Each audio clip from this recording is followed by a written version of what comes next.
Hey guys, welcome to Taste Is TV. I'm Chef Joe Ciminera. Another fun-filled episode here coming up. You know, we got some great products we're going to be working with, and as usual, we try to get a little creative on this show. So just sit back, relax, and if you get venturous, you'll try one of these recipes.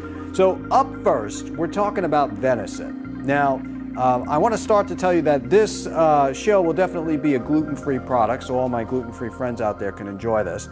But talking about venison and venison products, here's a company called Game Butchers. Now, Game Butchers has got everything from venison sausage to venison top round cutlets. You even got venison bratwurst. Now, this is bratwurst with pepper jack cheese. Incredible product. There are so many lovers out there that like venison, but really, I find what's hard to find with these companies is a company that you can trust. Because you can, you know, there are a lot of companies that do venison, and you have to really be careful with the companies that are manufacturing this product. But this company is spot on. Game Butchers, check them out. Everything they got, not even including their season. Like they have seasonings for different kinds of sausages and stuff like that. Out of this world, really. So if you're like my family, where you know your dad gets older, your uncle stopped hunting, and they're big hunters, and they hunt for mushrooms and game and stuff like that, and they get to the point where they don't go in the woods and do that stuff anymore, and you want to bring that flavor to them, this is perfect. So kudos to this company. We're going to be doing a paella today, and what I'm going to be putting in my paella is, you guessed it, venison. So we're going to start with their bratwurst with pepper jack cheese, because I'm looking for that kind of kick here. Next, we're going to be walking over to some wines that we're going to be working with today. We're using Cathedral Ridge, and this is going to be their Syrah. Now, Syrah is going to pair perfectly with this. It's going to pair perfect with the venison. This is a venison wine come true, but the secret is in the bottle. And I tell you, my friends, that the wine in here is incredible. This Syrah is one of the best Syrahs I've tasted on the market in a very long time. Check them out. It's a good family-ran place. You're going to find they got more wines that are coming up. We're going to talk about that further, but definitely Columbia Valley folks, this is definitely one that you want to have.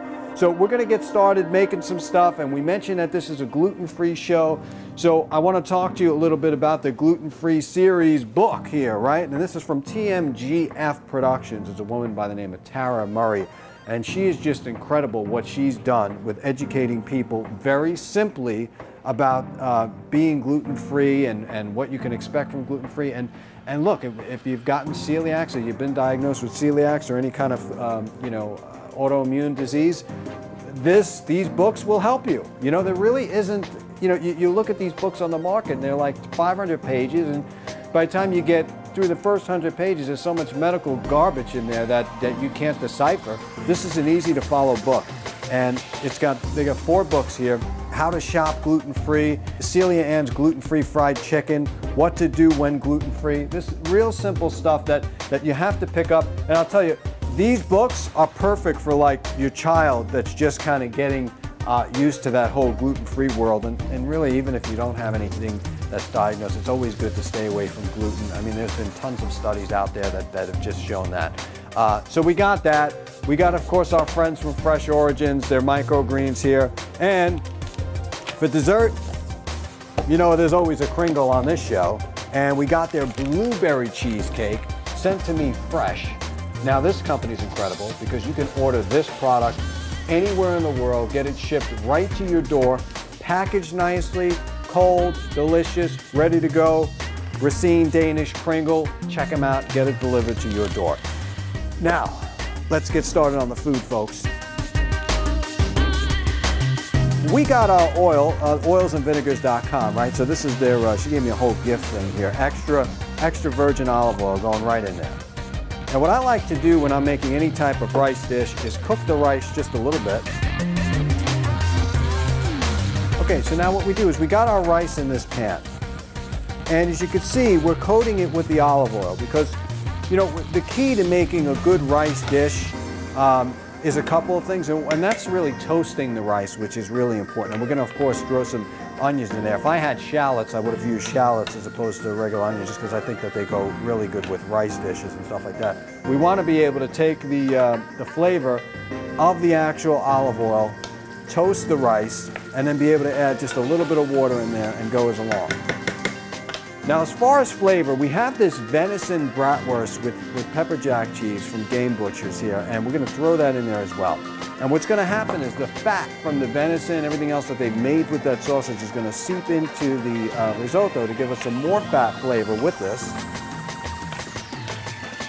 And it's funny because if you go to Italy, there's really no such thing as a rice dish. They just call everything risotto. So whether the rice is thick or thin, they don't care. Everything's a risotto. Now, you want to throw a little bit of butter in there for flavor, right? So we're going to probably throw like a stick of butter in there like so.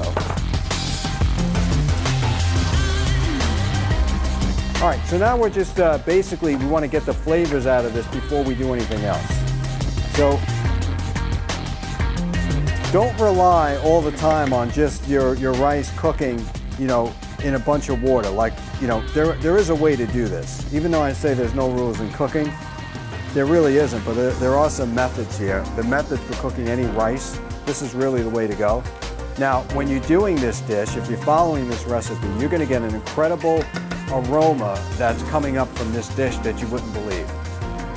Everything from the venison to the butter to the onions, and we haven't even done anything yet, and this baby is smelling good already. All right, so let's take a look at some dried mint. That's right, dried mint, going in there like that. We got some fresh tarragon, and we got some dried oregano. And we're gonna stir this up.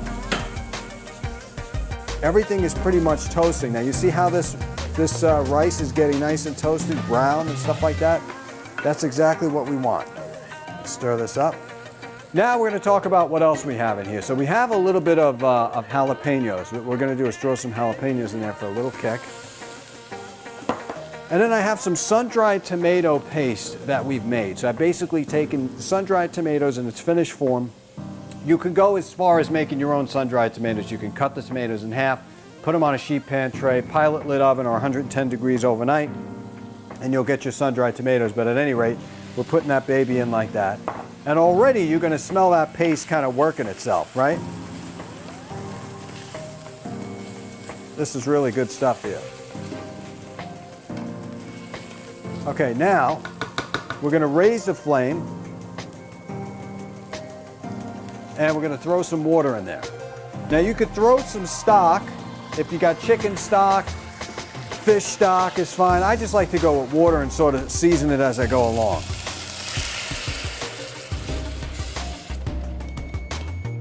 Already this dish is amazing.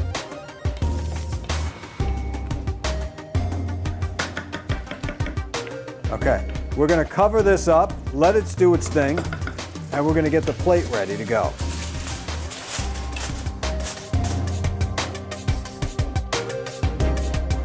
Okay, so now we're going to talk about some of the greens that we got today. Now, we have this microgreen mix. It's called Intensity Mix. As you can see, it's got a mixture of just about everything you want. Nice chevrolet and red oak and nice green. I mean, this is really nice. You have to remember something when you're working with microgreens.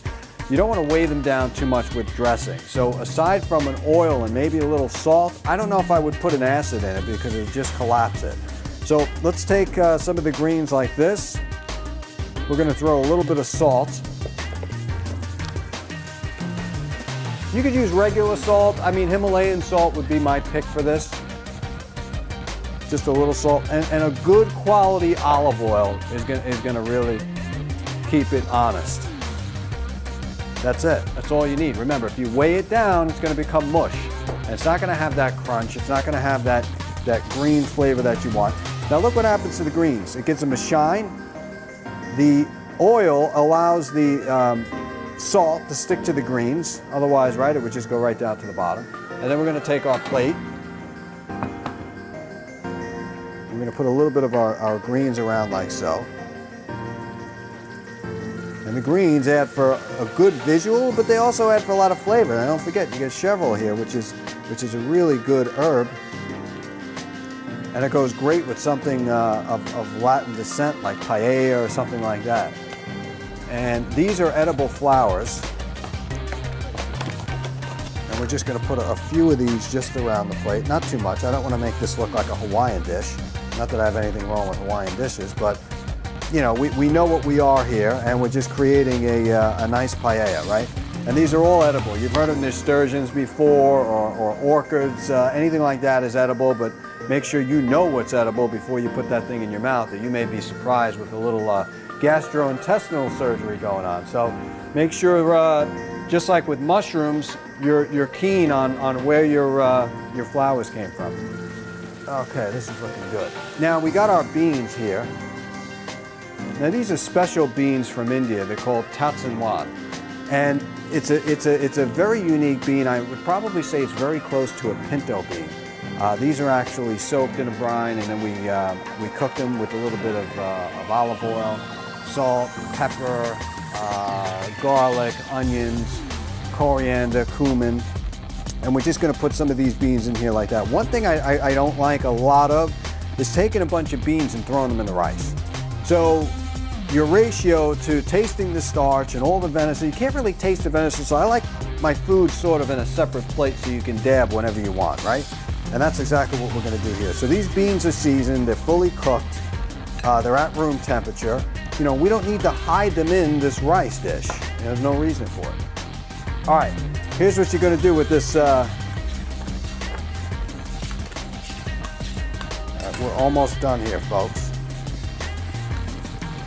All right, at the very last point, where we just have about another 2 minutes left on the rice, you're going to take this incredible wine, this Syrah 2014 Columbia Valley from Cathedral Ridge, Hood River, Oregon. Wow. We're going to taste this baby by itself. In here, not too much. And we want to do it at the very end because we still want that flavor in there. We don't necessarily want everything to cook off. And we're just going to kind of let this do its thing. And in the center, that's where it's going to go. And you could smell this venison, incredible bratwurst here. You know, I don't know about your rice, but I don't like to overcook my rice. So a little al dente is perfect for me. And we're almost there. You see how the butter gave it a nice sheen? And the flavor of that oil is really going to come together. Now, you can do what I did, which is soak my rice ahead of time. I like to soak it in cold water overnight. That will speed up the cooking time. You know, you got to think of these things too. If you're in a rush and you want a gourmet meal, what you can do to kind of step ahead of the game, and that's ahead of the game, folks. All right, we're almost done. Just a few seconds here. I want the rest of the oil the wine to go right into the rice dish here, which it is going to. All right, now you see when the water is kind of totally evaporated, it becomes like a thick paste. That's exactly what I'm talking about. All right, and we're going to take our rice and our venison. Again, we want more venison than anything else. This is looking incredible. And you would just take the whole pot and stuff like that, but I'm just giving enough here. Don't forget that you have this incredible jalapeno that we put in there, which will give it a nice little kick to it. Got the onions in there.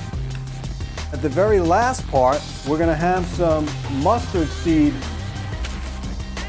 that we made. We made basically homemade mustard. And we're going to take this. This is a personal recipe here. We're just going to put a little bit down the side here, because this dish is going to go really good with some mustard in here. And then here you have it. And then, if you want, put just a couple of nice greens on top. But this is what we have. A very intricate paella dish. You know, where we made one or two good ingredients, we put it together in a way that we're going to actually enjoy each component of the dish, right? We're going to enjoy the rice, enjoy the venison. We're going to enjoy the beans, the microgreens, and everything else, rather than put everything in a pot, slop it up, sit down, and eat with a piece of bread, which isn't a bad thing to do either. Here, you're just enjoying each component. We talked about that Syrah. We even cooked with it.